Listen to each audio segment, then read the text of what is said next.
यदि आप किसी यात्रा पे जा रहे हैं, यदि आप किसी कार्य की सिद्धि के लिए जा रहे हैं, यदि आपका कोई कार्य संपूर्ण नहीं हो रहा है, तो कृपया करके इस देवी के कवच को करें और अपने कार्य की तरफ रुख मोड़ें। तो आपका जरूर आशा करती हूँ कि आपका काम जरूर जरूर जरूर सिद्ध होगा।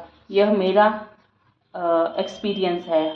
कृपया करके देवी का कवच करें तो आपके सारे कार्य सिद्ध होंगे, आपकी यात्रा सफल होगी और सब मंगल ही मंगल होगा।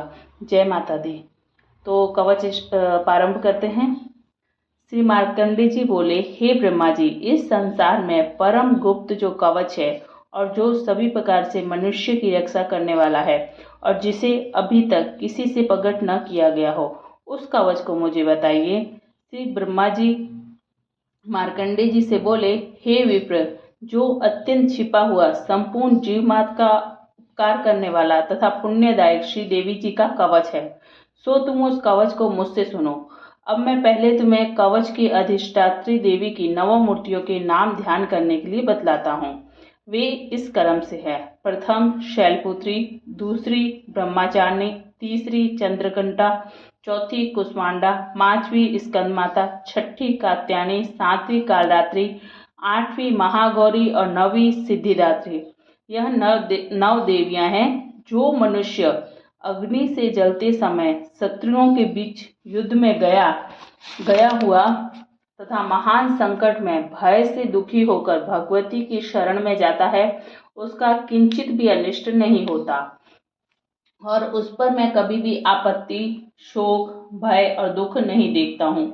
जो मनुष्य सच्चे हृदय से भक्ति के साथ भगवती का सिमरन करते हैं, उनकी सब प्रकार से वृद्धि होती है। और हे देवी, तुम्हारा जो सिमरन करते हैं उनकी तुम अवश्य ही रक्षा करती हो, इसमें लेश मात्र भी संदेह नहीं है।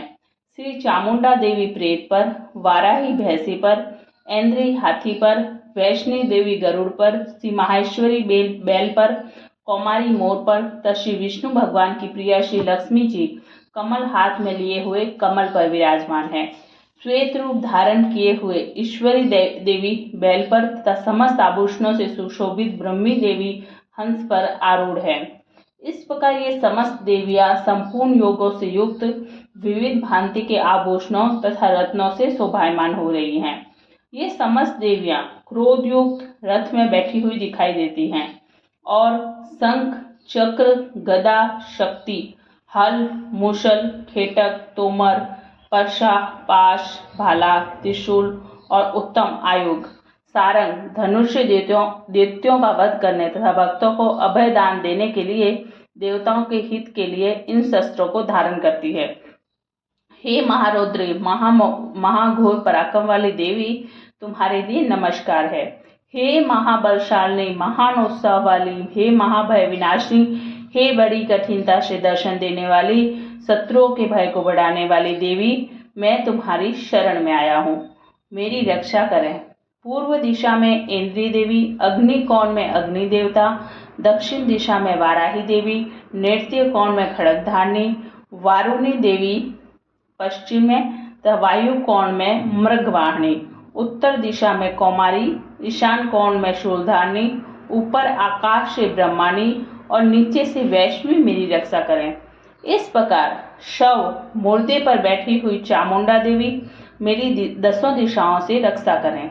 जया देवी आगे की तरफ से, विजया देवी पीछे की ओर से, अंजिता देवी बाईं तरफ से तथा दाहिनी ओर से अपराजिता देवी उदोतनी शिखा की, उमा देवी सिर में उपस्थित हो, मालधारी माथे की, यशस्विनी देवी दोनों बोहों की, त्रिनेता देवी बोह के मध्य स्थान की, नासिका की रक्षा यमघंटा देवी, आंखों के मध्य की शंखनी देवी, कानों की द्वारवासिनी, कालिका कपोलों की, जड़ में शांकरी, नासिका की सुगंधा और ऊपर के होठों की चर्चिका देवी, अमृत कला नीचे के होठों की तथा सरस्वती जिह्वा की, दांतों की कौमारी, कंठ देश की चंडिका, चित्र घंटा गले की, तालु की महामाया रक्षा करें। कामाक्षी ठोडी की, सर्वमंगला मेरी वाणी की रक्षा करें। मंगला भद्रकाली गर्दन की और धनुधरी पीठ की, कंठ से बाहर नीलग्रीवा, नलकुबरी कंठ के नली की, खड़गधानी दोनों कंधों की, बाहुओं की ब्रजधारणी रक्षा करें। दंडनी दोनों हाथों की, अंबिका उंगलियों की, समस्त नखों की स्थूलेश्वरी, कोख की कुलेश्वरी रक्षा करें। महादेवी दोनों स्तनों की, शोक विनाशनी मेरे मन की, ललिता देवी हृदय की और शूलधारणी उदर पेट की रक्षा करें। नाभि की कामिनी, ग्रह स्थान की गुहेश्वरी, पूतना कामिनी लिंग की तथा महेशवाहिनी गिरदा की, कमर की भगवती, घुटनों की विदयवासिनी, सब कामनाओं को पूर्ण करने वाली महाबली देवी जंगाओं की रक्षा करें। घुटनों की नारसी, पैरों के पुष्पभाग की तेजसी देवी, पांवों की उंगलियों की श्रीधरी देवी, तलुओं की स्थलवासिनी देवी, दष्ट कराली देवी नखों की, ऊर्ध्व केशनी केशों की, कौमारी रोम छिद्रों की, बागेश्वरी त्वचा की रक्षा करें। रक्त, मज्जा, वसा, मांस तथा अस्थि की पार्वती देवी, कालरात्रि आंतों की और मुक्तेश्वरी देवी पित्त की, पद्मावती सलेष्मा की चुंडामणि देवी, ज्वालामुखी नस जाल की और समस्त संधियों की अबद्धा देवी रक्षा करें। श्री ब्रह्मानी मेरे शुक्र की, श्री छतेश्वरी देवी छाया की, अहंकार मन बुद्धि की श्री धर्मधानी देवी रक्षा करें तथा प्राण, अपान, व्यान, उदान और समान की ब्रजहस्था देवी रक्षा करें। सतोगुण, रजोगुण और तमोगुण की नारायणी देवी रक्षा करें। आयु की वाराही देवी, धर्म की वैष्णवी देवी रक्षा करें। चक्रनी देवी यश, कीर्ति, धन तथा विद्या की सदा रक्षा करें। इंद्राणी मेरे गोत्र की, चंडिका मेरे पशुओं की, श्री महालक्ष्मी मेरे पुत्रों की और भैरवी मेरी स्त्री की रक्षा करें। सुपत्ता देवी मार्ग की, क्षेमकारी मार्ग में आई हुई आपत्तियों में, महालक्ष्मी दरबार में और विजया देवी सभी स्थानों में सब प्रकार से रक्षा करें। यदि कवच में कोई स्थान रक्षा से शेष रह गया हो तो उस स्थान पर पापों का नाश करने वाली जयंती देवी रक्षा करें।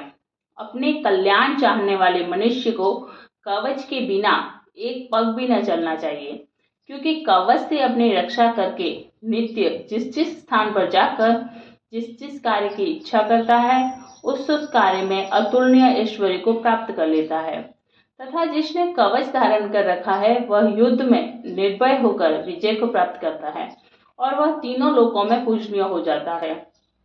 यह देवी का कवच देवताओं को भी दुर्लभ है। जो मनुष्य श्रद्धा पूर्वक पवित्र हो नित्य प्रति तीनों संध्याओं के समय इस भगवती के पाठ को करता है उसे देवी कला प्राप्त होती है। वह त्रिलोक्यों में कहीं भी पराजित नहीं होता तथा अंकाल मृत्यु से रहित होकर 100 वर्षों तक जीवित रहता है तथा उसके लूषा, मकड़ी, विस्फोटक आदि रोग नष्ट हो जाते हैं। स्थावर, जंगम, कृत्रिम, विषादी तथा समस्त अभिचार, यंत्र, मंत्र, तंत्र आदि जो भी पृथ्वी पर हैं तथा भूचर प्राणी, खेचर, जलचर प्राणी और उपदेशक साथ में उत्पन्न हुए तथा कृषि में उत्पन्न होने वाले रोग, शाकिनी, डाकिनी आदि नीच देवता इस कवच के धारण करने से नष्ट हो जाते हैं। अंतरिक्ष में गमन करने वाले महाबलशालिनी डाकिनी ग्रह, भूत, पिशाच, यक्ष, गंधर्व, राक्षस, वमराक्षस, बेताल, कुष्मांडा तथा भैरवादिक अनिष्टकारक देवता देवी के कवच को हृदय में धारण करने वाले पुरुष के दर्शन मात्र से भाग जाते हैं। इस कवच को धारण करने से पुरुष के तेज की वृद्धि होती है, यश और कीर्ति भी बढ़ती है। जो मनुष्य पहले इस कवच का पाठ करके बाद में यदि सप्तशती का पाठ करता है तो उस मनुष्य के संतति पुत्र पौत्रादि जब तक यह भूमंडल, पर्वत, वृक्ष, वन को धारण किए हुए हैं तब तक पृथ्वी पर बने रहते हैं। और जो देवताओं के लिए भी परम दुर्लभ स्थान है वह देहांत के बाद उस पुरुषोत्तम धाम को प्राप्त हो जाता है। दिव्य स्वरूप को प्राप्त होकर शिव जी के साथ आनंद का भागी होता है। दर्शकों, आप देवी का कवच करें और अपनी रक्षा करें और अपने हर कार्य को सिद्ध करें और अपने जीवन को सरल और सुलभ बनाएं। जय श्री कृष्ण, जय माता दी।